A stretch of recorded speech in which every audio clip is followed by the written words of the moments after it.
Bonjour à tous les auditeurs qui nous rejoignent en ce moment. Ici Junior Fénam depuis le studio C de Corbeau News Centrafrique. Accrochez-vous, car l'actualité nous emmène parfois dans des contrées où la réalité dépasse allègrement la fiction. Aujourd'hui, on parle d'une histoire de bœuf, mais pas n'importe quel bœuf, ni n'importe quel voleur, et encore moins n'importe quel propriétaire. Pour décortiquer cette affaire savoureuse, je suis avec notre fine lame du reportage, Adèle 15 €. Bonjour Adèle. Bonjour Junior. Vraiment, l'absurdité est parfois la meilleure des plumes pour peindre notre réalité actuelle. Tiens-toi bien, car cette histoire commence fort à Damara, une ville située à environ 75 km de Bangui, la capitale de la Centrafrique. Le vol d'un bœuf appartenant au dictateur centrafricain Faustin Archange Touadéra continue de faire énormément parler sur place. Énormément parler, Adèle, c'est un euphémisme. Un bœuf de l'empereur qui disparaît, ça doit faire des vagues. Mais dis-nous, qui est ce mystérieux voleur qui a osé s'attaquer au cheptel de Sa Majesté?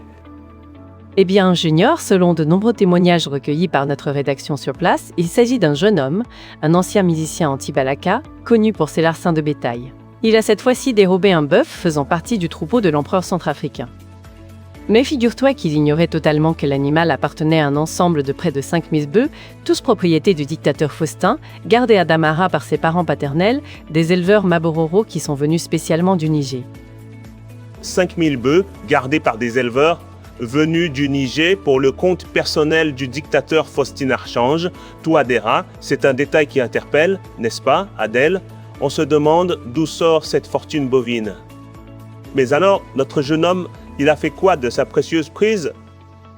Après avoir subtilisé et récupéré le bœuf, le suspect n'a pas traîné, il l'a abattu puis en a partagé la viande avec ses proches.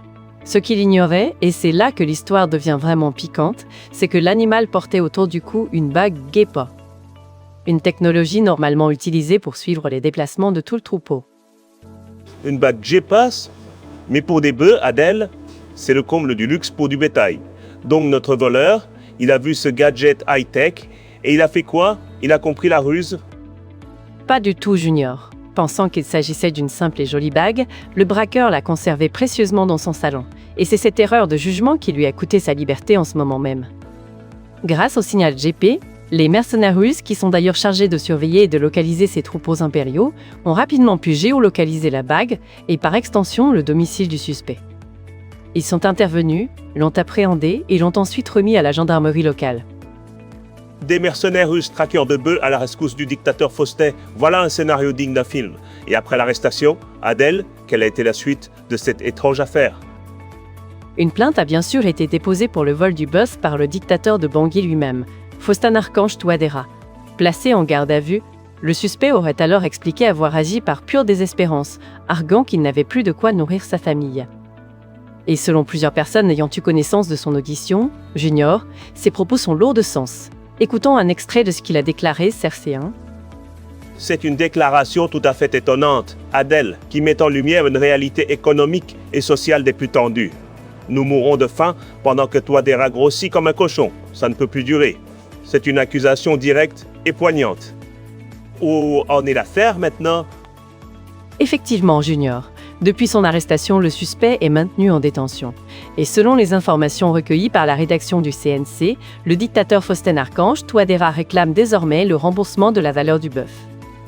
L'intéressé, lui, affirme qu'il ne possède absolument pas les moyens financiers pour payer cette somme et soutient qu'il n'a même pas de quoi subvenir à ses besoins quotidiens. Une affaire à suivre donc avec une attention particulière. Absolument. Un grand merci Adèle 15 € pour ce reportage édifiant sur cette histoire de bœuf, pas comme les autres. Merci à toi, Junior. Cet article nous a été proposé par notre journaliste Anselme Mbata. Pour nos auditeurs, n'oubliez pas que vous pouvez nous joindre sur WhatsApp ou par téléphone au 336 75 67 72 17 17 26 75 56 ou à 140. Restez connectés à Corbeau News Centrafrique pour toutes les informations vérifiées. À très bientôt.